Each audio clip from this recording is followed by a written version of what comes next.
Welcome everyone to another episode of Reese's Roundup. I am your host, the Lightning Kid himself, and today, this will be the last episode of 2019. Wow, what a year it has been for Reese's Roundup. We've gained a lot of viewers.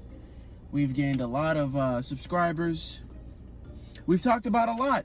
You know, the Toronto Raptors won the championship. The Washington Nationals won the championship. Clemson won the championship. And in no way have the Mets, Jazz, or Cardinals. Anyway, today's episode, we are going to talk about the national championship. And who do we see winning it all? To no surprise, guys, please don't argue with me on this. LSU is going to win it all. Do I even need to answer why? Well, let's do it anyway, because this, as a reporter, as a journalist, I have to give you guys the analytics, because there are people out there, fans, biased, that will argue against me. And I don't blame you. I don't. But here's why LSU is going to absolutely desecrate Clemson. First of all, LSU is favored by 3.5 points, which I think is too little. I think the margin should be like 10.5 or something. But LSU is a powerhouse on offense. Let's just call it for how it is. Joe Burrow is single-handedly destroying opposing teams' defenses. I mean, he is the most accurate quarterback in college football history. And the guy's only played 1.5 seasons. I mean, he's been at Ohio State for most of his college career. So coming into LSU and just absolutely torching the competition in such little time is absolutely ridiculous. He threw 7 touchdowns in 2 quarters in that playoff game against Oklahoma. 7 touchdowns in the first half. I don't know.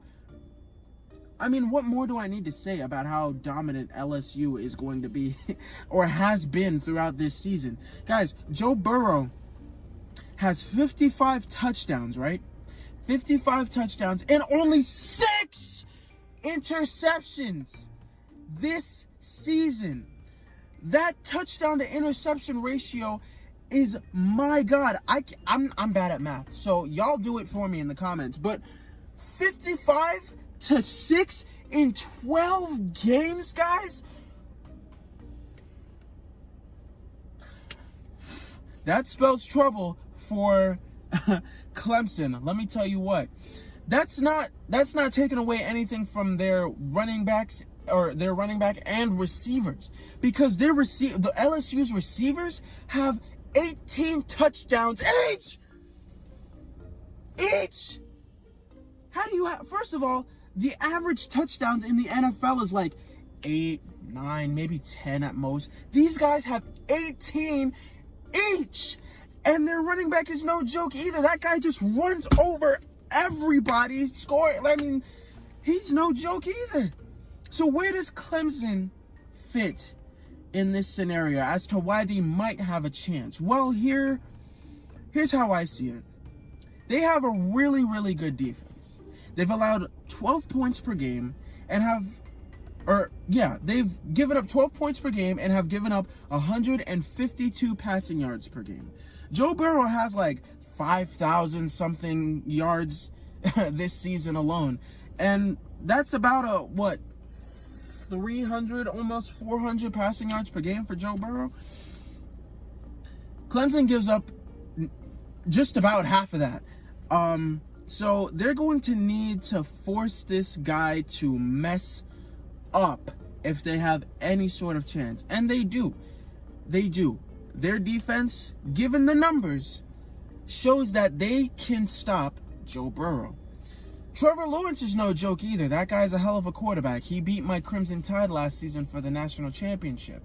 So he has to have, some sort of spunk in order for him to be one of the top draft picks going into next 2021's draft.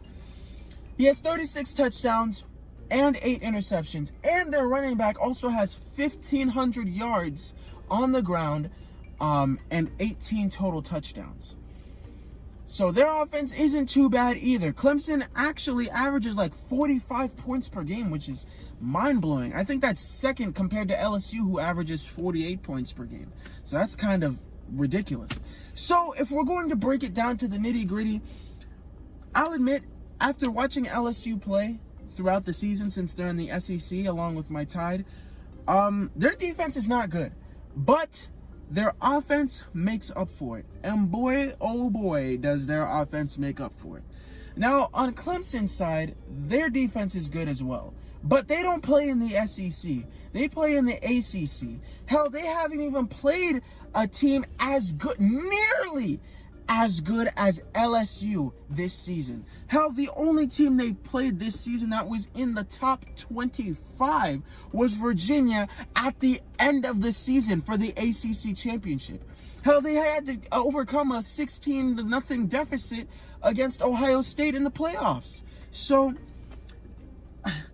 I just don't see any sort of chance that Clemson has to, if let's face it, if LSU was up 16-0 against Clemson, there is no chance for Clemson to come back like that. Ohio State, they're known for, not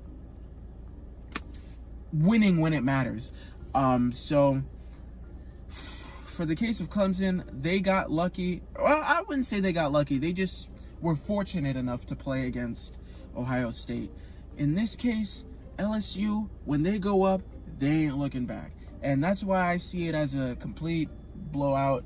If it's even going to make it, if Clemson's even going to have a chance to score 30, 35 points in that game, I will give everybody watching this video $1. But like I said, I just don't see. I just don't see it. Clemson hasn't played anybody this season to tell me that they have a chance. LSU has played Auburn, Alabama. They just beat up on Oklahoma. They've played really dominant teams this season as well and have won. So that's the edge I'm giving it. But let me know what you guys think. Leave it in the comments section and let me know who you guys see winning the national championship. I hope you guys have a great year. I'll see you all in 2020. We are going to do bigger and better things for the new decade. I promise you that. I've already shaved my head off, so that's one start. All right. I'll see you guys in the next video. Take care of yourselves. Enjoy the last of your 2019, and may your 2020 be even better. I'm out. Peace.